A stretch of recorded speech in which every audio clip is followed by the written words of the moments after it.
Bueno, Baruch Hashem, vamos a continuar con el estudio. Estamos para Shashoftim. Estuvimos en este intermedio entre el desayuno y el iniciar el video, hablando de algunos temitas sobre las condiciones que se requerían para poder, ¿cómo se puede decir?, procesar legalmente a alguien que era acusado de idolatría. Era que los testigos tenían que haber visto a la persona, tuvieron que haberle avisado además de que lo que estaban haciendo estaba mal. Después era el Sanedrín o el tribunal iba a buscar los argumentos necesarios para procurar demostrar que la persona no había pecado. Algo, ¿cómo podemos decir?, interesante, ¿no? Positivo. Lejos de lo que es la ley ordinal de los países del occidente, que la persona llega siendo culpable hasta que se demuestre lo contrario. En el caso que nos convoca a nosotros como judíos, es al revés, es al contrario. Y nos enseña, sobre todo en esta época que estamos en tiempos de Selijot, hoy la primera recitación de Selijot que hicimos esta madrugada, bien interesante. Pararse tan temprano. El día le rinde a uno impresionantemente. Y bueno, hay que estar ahí pila para no estar cayéndose del sueño. Ahora estamos citando lo que Rav Weizmann dice, en el Midrash dice,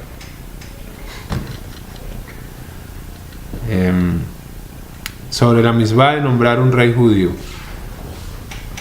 Después de establecerse en la tierra de Israel, el pueblo judío debía cumplir 3 misbot. Hay 3 misbot principales que los judíos tenían que cumplir después de conquistar la tierra. ¿Cuáles eran? ¿No estudiaste eso? Bueno, ahorita lo estamos estudiando. Nombrar a un rey judío, el que será designado por el profeta de Hashem y por el Sanedrín. Tienes que estar de acuerdo los dos. Pero cuando dicen los dos, realmente no son 2 personas. O sea, los dos individuos. Poner de acuerdo al Sanedrín. A veces poner de acuerdo a 2 rabinos es súper difícil. Al Sanedrín y a un profeta. Y a un profeta. Es que ese es el cuento. Y ahí está el tema. Pero había, en esta regla hay algo que no lo dice acá el libro. Y no todos los judíos servían para que fuesen rey. Hay un judío que no puede ser rey de Israel nunca. O un tipo de judío, diríamos. Converso. El converso. Una de las restricciones que tienen los gerim es que no pueden llegar a ser rey de Israel. ¿Aún después de las generaciones que pasan? O No, el converso. La persona que es conversa. Después de la 4ª generación sí puede.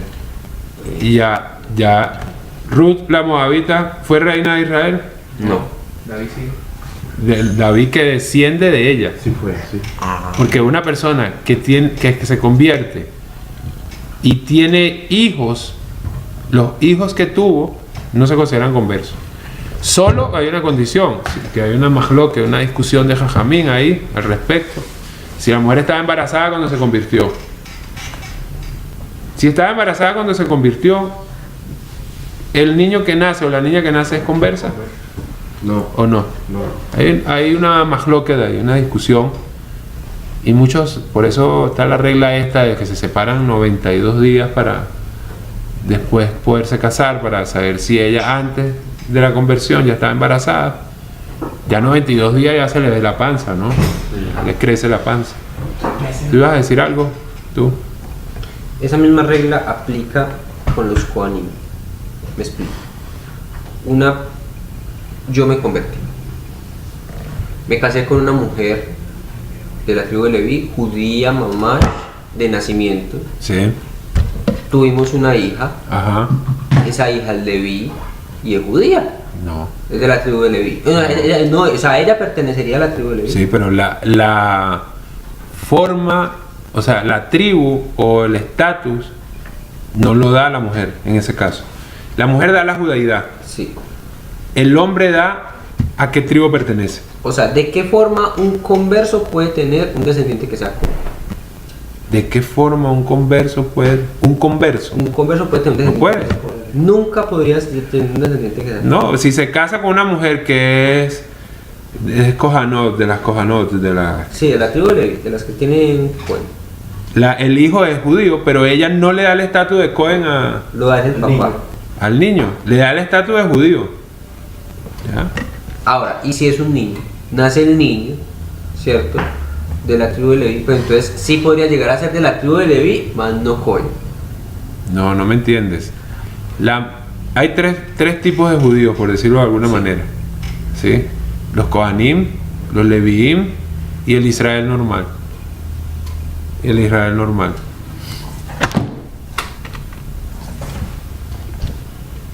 El estatus de judío de esos tres lo da la mujer, pero la condición de que sea Cohen lo da el hombre. Todo esto bajo algunas condiciones, ¿no? Si la mujer es Gerushá, por ejemplo, o es Alixá y se casó con un Cohen, el niño estaría Cohen Kasher para Birkat Kohanim. Si es Gerushá, divorciada, la Torah dice que está prohibido que se case con un Cohen con una divorciada. Si es viuda, Si es el Cohen Gadol, pero como no hay Cohen Gadol. no estamos hablando de Cohen Gadol. Cohen Gadol es otra cosa. O sea, estamos hablando de lo más pashut, de las tres divisiones. Si es viuda es otro tema. No aplica como Jalixá, porque Jalixá es una forma de divorcio.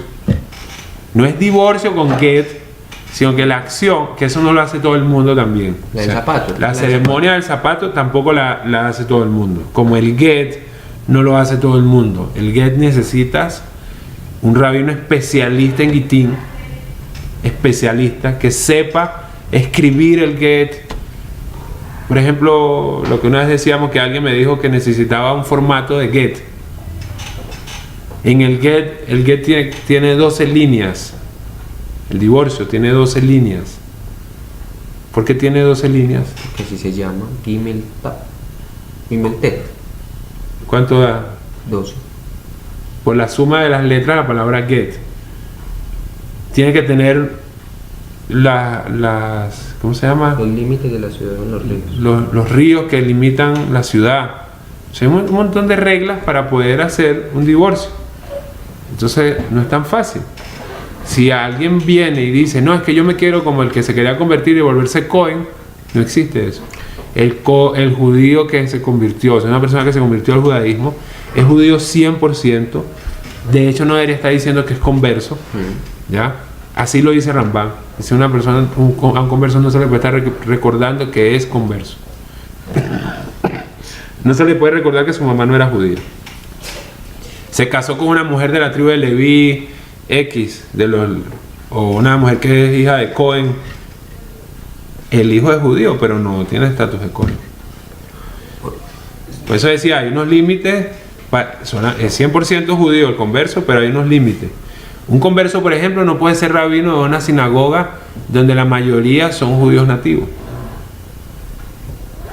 No puede participar en un Beit Din donde se juzgue a un judío de nacimiento. Por ética, por ejemplo, asumo que ahí sí podría revelar su estatus. Ah, no, señor, lo vamos a contratar para que sea rabino de la gran sinagoga de Jerusalén. No puedo. ¿Por qué? ¿Cómo les explico? No puedo. No puedo. Que no. Si hay algunas limitantes, ¿no? Una muchacha que se convirtió al judaísmo y conoció a un Cohen, es otro problema para el Cohen. No se puede casar con una muchacha conversa. ¿Entiendes? Entonces, siéntate un momentico ahí, por favor. Entonces, decíamos que nombrar a un rey judío es una de las reglas que se necesitaban para cuando llegaran los judíos a Israel. Nombrar a un rey judío. Otra regla es destruir a Amalek. El Mará dice que todos los días hay que recordar lo que nos hizo Amalek. Recuerdo lo que nos hizo Amalek. Destruir a Amalek. Y la otra es construir el Beit HaMikdash. La otra de los 3 requisitos: nombrar al rey, destruir a Amalek y construir el Beit HaMikdash. Cuando el profeta Shmuel envejeció, los judíos se acercaron a él y le pidieron: tú has envejecido y tus hijos no siguen tus costumbres. Imagínate qué fuerte.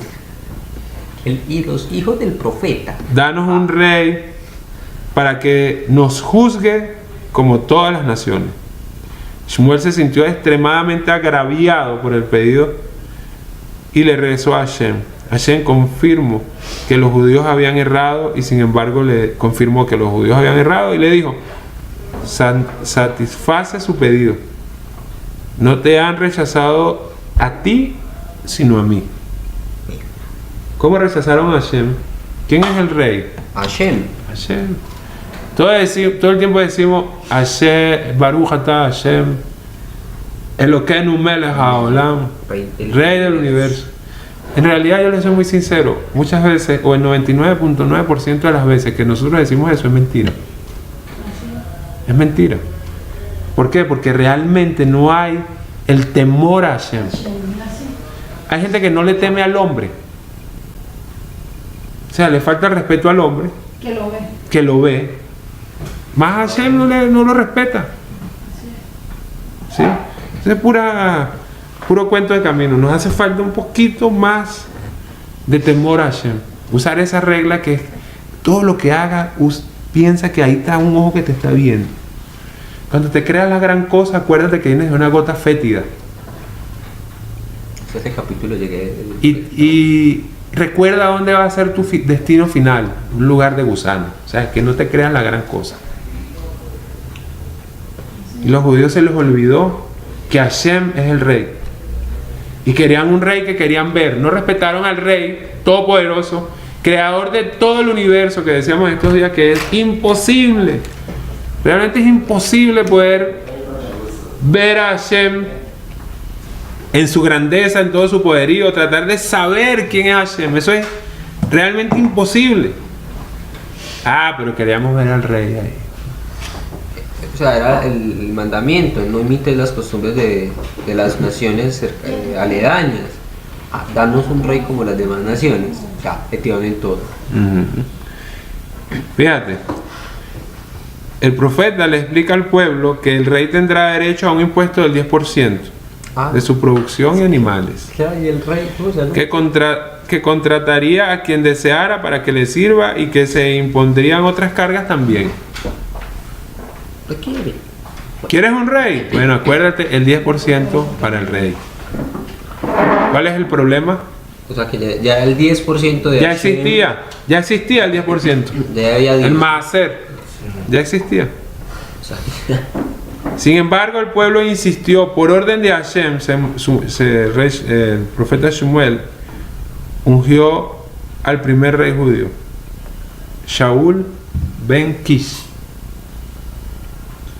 Surge la pregunta: ¿por qué Shmuel y Hashem consideraban el pedido del pueblo como algo malo cuando la Torá dice que hay que designar a un rey judío?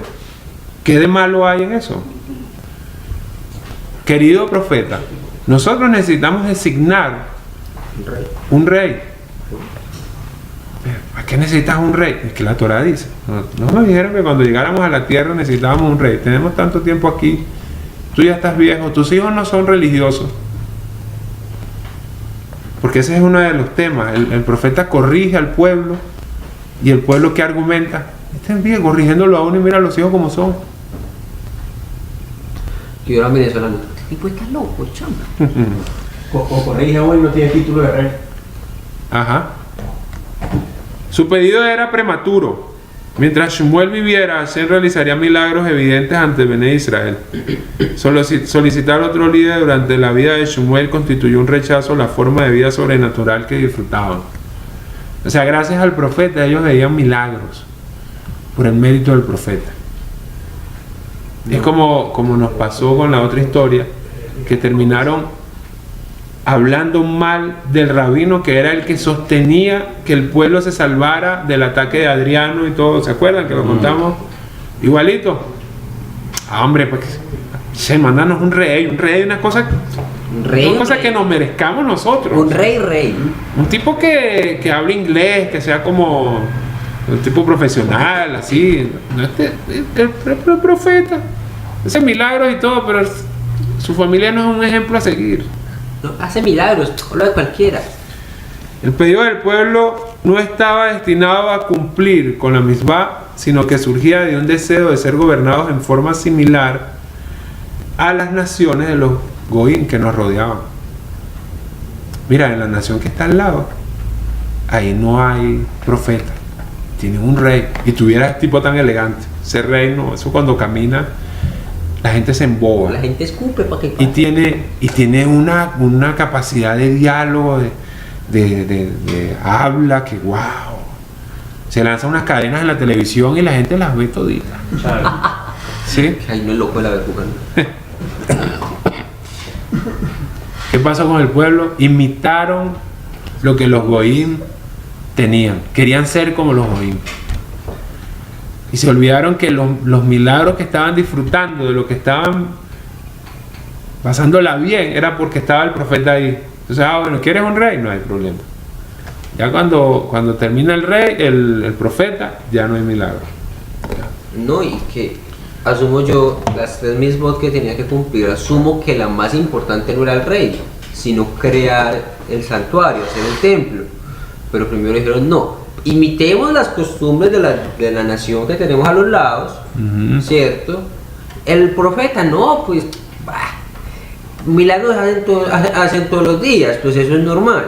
Se volvió normal para ellos los milagros, pero no tenían en cuenta de que el santuario estaba por allá lejos. Asumo yo que era más fácil primero decir, no, pues traigamos el templo, luego destruimos a Amalek, como no se pueda que destruirlo, y después Hashem nos va a mandar O sea, yo asumo que el problema fue el orden en el que pidieron las cosas. Sí. No lo que pidieron, sino en el orden en el que lo pidieron. No, y el motivo. Dice Ralph Weisman que los filisteos. Pues existía esa gente. Claro. David, ¿a quién mató? Un filisteo. Inicialmente los que lo gobernaban eran nobles. Y después nombraron entre esos nobles a reyes. Entonces los Yehudim vieron, wow, esta gente. ¿A quién buscaron como modelo a imitar? A los filisteos, nada más y nada menos. Es como que yo coja el modelo a imitar a un cantante de rock drogadicto y con problemas con mujeres y tal. No, Hazbe Shalom. ¿Cuál es el modelo a imitar de uno? Tantos que hay. Posquín que hemos tenido, grandes jajamín que uno lee la historia del Baba Sali, Sergio Tamil Ibrahá, que se ha recordado siempre por la bendición. El Marabo de Yosef. Es que no, el modelo de la sinagoga, ¿no? De la gran, ¿no? De una mezquita bien bonita que vi por. Sí, o sea. De acuerdo con la opinión de nuestro jajamín, solamente los ignorantes entre los judíos solicitaron con intenciones pecaminosas, mientras que los jajamín, los sekanim, los ancianos, solicitaron un rey únicamente con el propósito de la misma. El enojo de Shemuel iba dirigido hacia quienes tenían motivaciones poco meritorias. ¿Cuál es el verdadero rol de un monarca judío?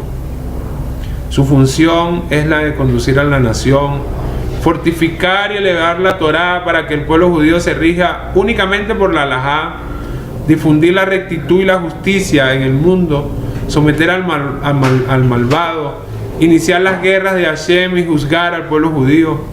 Deberá mantener su posición Leshem Shamayim, cumpliendo con todas las funciones en nombre de Hashem. Para que el rey no utilice en forma errónea su elevado cargo para su engrandecimiento personal, la Torá lo limita a 3 prohibiciones.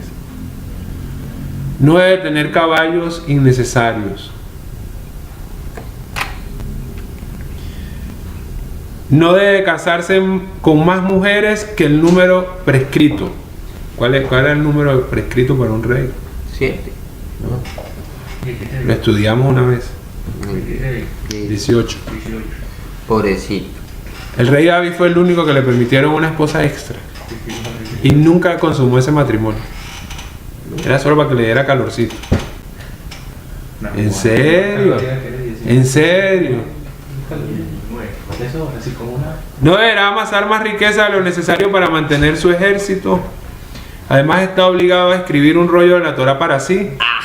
Debería leer parte del libro de Devarim en su asamblea nacional cada 7 años. Cada 7 años, vengan que el rey va a leer el libro de Devarim.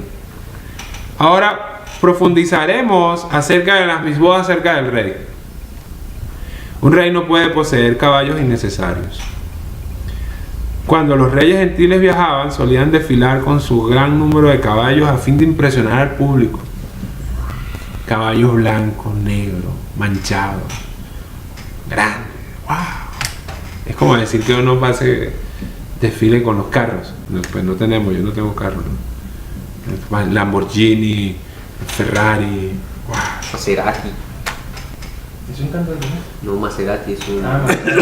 No, Cerati era cantante de Soda Stereo. No, es Maserati. Ah, bueno, Maserati.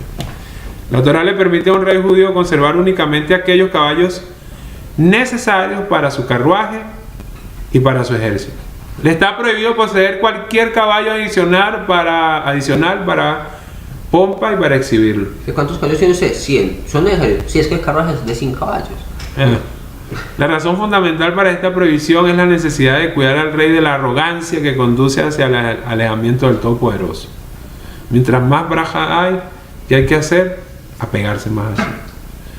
Te apegas más a Hashem, porque si no hay el apego a Hashem, terminas desconectándote de lo que realmente es la esencia nuestra, que es estar apegado a Hashem y agradecerle a Boré Olam por todo lo que nos da. Una razón fundamental para esta prohibición es la necesidad de cuidar al rey de la arrogancia. La Torá adelanta otra razón para la prohibición. En tiempos de antaño la cría de caballos se desarrollaba principalmente en Egipto, de donde se exportaban a otros países. La Torá prohíbe al judío vivir en Egipto. Por ello, si a un gobernante judío se le da la libertad para que compre tantos caballos como desee, inconscientemente provocará que los agentes viajen frecuentemente y se establezcan en Egipto, violando esta forma de precepto. Ahí entra el famoso tema discutido por muchos hajamim en los últimos 800 y pico de años. ¿Cuál era el tema? Maimónides, Rambán, Rabbeinu Moshe de Maimón, estando en Israel, se fue para Egipto. ¿Qué carajo? ¿Qué iba a hacer él en Egipto si está prohibido vivir en Egipto? La verdad es una de las preguntas más raras. Más, y que no era cualquier rabino. Como más extrañas, porque no era cualquier rabino. Bueno, cuando David derrotó al rey de Soba, Hadadezer, y capturó a miles de caballos, mutiló a todos menos a unos 400, los que necesitaba para su carruaje. Sí, ve. David no mató a los caballos, pues la Torá prohíbe la destrucción innecesaria. En su lugar los incapacitó para que galoparan, así evitaría la prohibición de la Torá de adquirir caballos en forma excesiva. Sin embargo, el rey Shlomo violó la prohibición de tener muchos caballos. El reino deberá casarse con más esposas que el número que tiene establecido. Los reyes gentiles de antaño solían poseer grandes harenes. Pero imagínate qué locura. No, tengo 300 esposas, 500 concubinas. Que tengo 30 de tiene que tomar lorazepam, ¿no? Ajá. No, es que Valium, una cosa así. Que tengo 364 porque es que en Yom Kippur no se puede. Los reyes gentiles de antaño solían poseer grandes harenes, pero un rey judío tenía prohibido casarse con más de 18 esposas para que su corazón no se desvíe. 18 es bien. Sí, en serio. Su función es la de gobernar la comunidad conforme a las leyes de la Torá y no perder el tiempo dando rienda suelta a placeres físicos, porque no todo es sexo, aunque usted no lo crea. No todo gira en torno al sexo. ¿Por qué Hashem nos ocultó las razones de las misbot? Por ejemplo, el de por qué usar chaknes. que son las mezclas de lana y lino. Una respuesta es que el conocimiento de la razón de una misma provocaría que la gente violara la misma, brindando la excusa de que esa misma no es aplicable en términos, circunstancias y tiempo. Una prueba valedera es Shlomo, el hombre más sabio, quien no cumplió con 3 mitzvot cuyas razones la Torá reveló. Aunque dice, el rey no puede acumular esposas, escucha esto. Shlomo tuvo 700 esposas y 300 concubinas. Es más grande todavía. No, sin Mi duda. héroe, era muy inteligente Shlomo para poder... Imagínese, para poder echarle el verbo de 700 mujeres. Joda, el tipo tenía que. Asimismo, si bien el rey tiene prohibido poseer muchos caballos, Shlomo tuvo 40.000 establos de caballos. Y Shlomo también transgredió la prohibición de acumular oro y plata. Era inteligente Shlomo. ¿Cómo pudo Shlomo atreverse a transgredir esos mandamientos? A cada una de estas mitzvot la Torá le atribuye una razón, por si su corazón se aleja de Hashem. La sabiduría en Torá que poseía Shlomo era tan inmensa y su corazón era tan puro que se sintió seguro que ningún exceso de esposas alejaría su corazón de Hashem. Shlomo declaró: tengo la suficiente fortaleza para transitar los senderos sin pecar. Consideró que sus actos eran permisibles y quizás obligatorios. Es que mi nivel es demasiado. Mi nivel es demasiado, yo necesito hijos. Dele. Cuando Shlomo transgredió esas prohibiciones de la Torá, la letra Yud de la palabra Lo y Ervah, el rey no debe tomar demasiadas, voló ante el trono celestial. Algunos dicen que el libro de Barín, en el cual se enumeran las mitzvot del rey, y se quejó. Shlomo se desarraigó por transgredir las prohibiciones de acumular esposas, caballos y riqueza. Ahora ha anulado estas mitzvot. Quizás eventualmente descarte toda la Torá. Hashem la tranquilizó: no temas, Shlomo, y miles como él morirán, pero hasta tú, la más pequeña de las letras, que es la letra Yud, jamás será desarraigada, y menos aún partes completas de la Torá. Para demostrar el error de Shlomo a todas las generaciones futuras, el Todopoderoso le quitó la sabiduría especial que él confió le protegería del Yeser Hará. Por lo tanto, Shlomo se quedó atrapado y pecó. Cuando trajo caballos de Egipto, hizo que los judíos regresaran allí, y a una edad avanzada sus esposas extranjeras, quienes se habían convertido, aunque no sinceramente, adoraron a los ídolos. Para un hombre de la talla de Shlomo, la ofensa de permitir que sus esposas adoraran ídolos era muy grave. Por ello era como si Shlomo mismo hubiera practicado la idolatría. Las escrituras lo acusan a él de que sus esposas doblegaron su corazón. Se confió mucho en él. Y ahí es donde está en teoría el problema. Tenemos que sobreponer todo lo que hagamos a lo que Hashem quiera que se haga. O sea, no es lo que yo quiero, como estudiamos estos días. Si se hace lo que yo quiero, ¿cómo sería el mundo? Una locura. Y si se hace lo que Joel quiere, una locura. Y si se está haciendo lo que Joel quiere, y lo que yo quiero, y lo que Gabriel quiere, y lo que Eskel quiere, y lo que el otro quiere, sí, se arman guerras, se destruyen. ¿Por qué? Porque Hashem, ¿qué dice? Se hace así, porque yo soy Hashem. Y como dicen aquí en Colombia, de malas, así se hace. Usted no sabe quién soy yo. Así. Usted no sabe quién soy yo. Yo soy que a mí no, que la gente puede decir, a mí no, yo no estoy de acuerdo, y eso es válido, no estar de acuerdo. Cuestionar ciertas cosas es válido. Pero van a seguir pasando. Así usted no quiere. ¿Ya?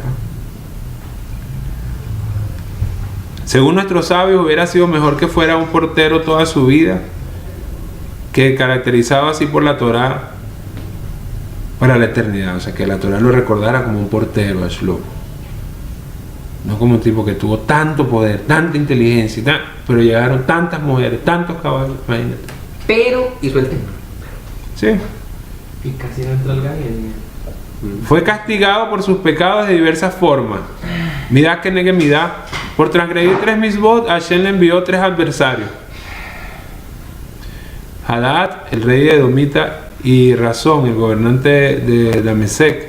Ambos se sublevaron y hostigaron a los judíos durante los días de Shlomo, y Jeroboam ben Nebat, hijo de Shlomo, en nombre de Hashem, que gobernaría sobre las 10 tribus, y solamente le dejaría 2 al lado al hijo de Shlomo.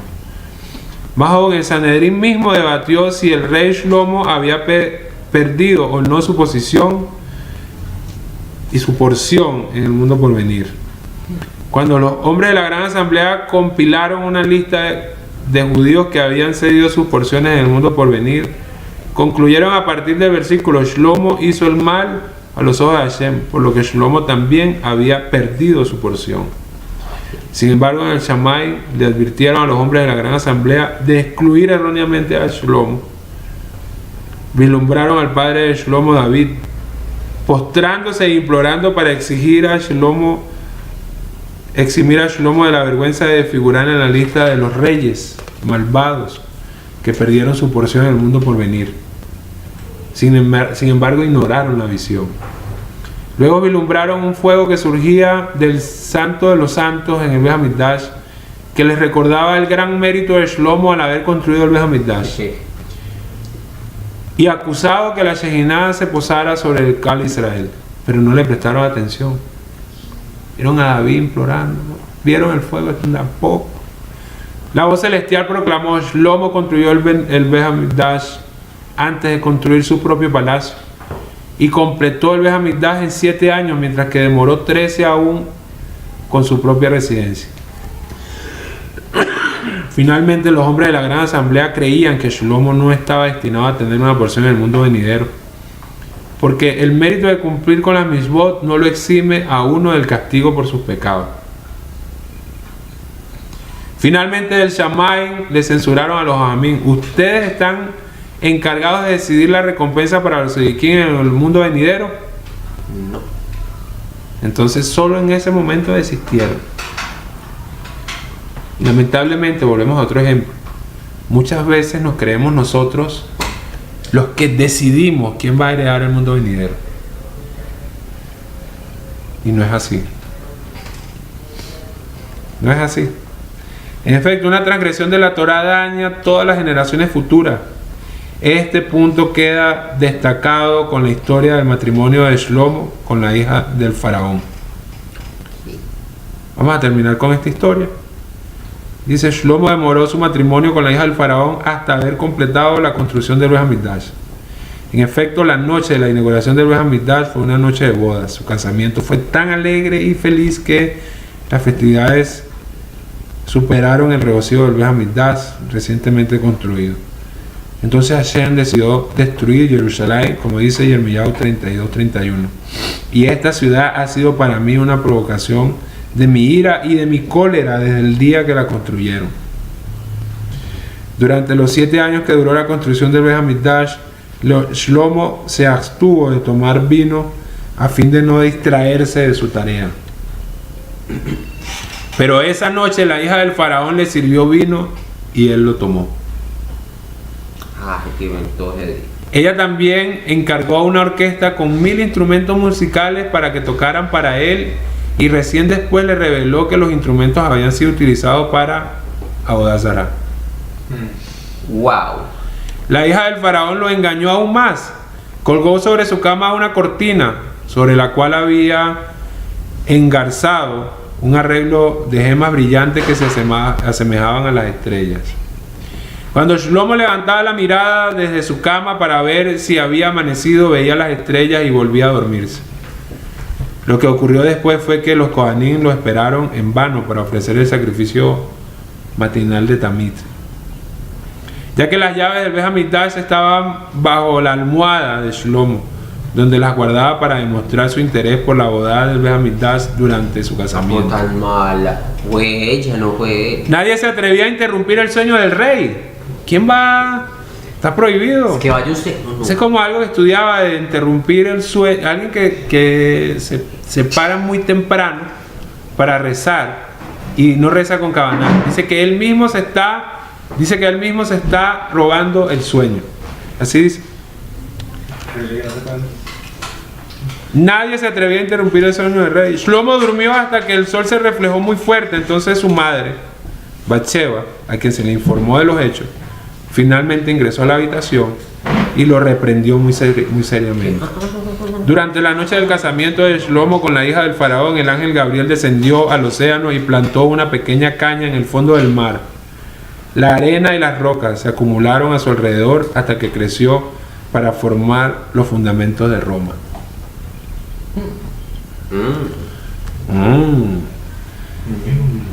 Entonces, son temas que son extremadamente interesantes y, como decíamos en algún momento, temas que dice el Midrash,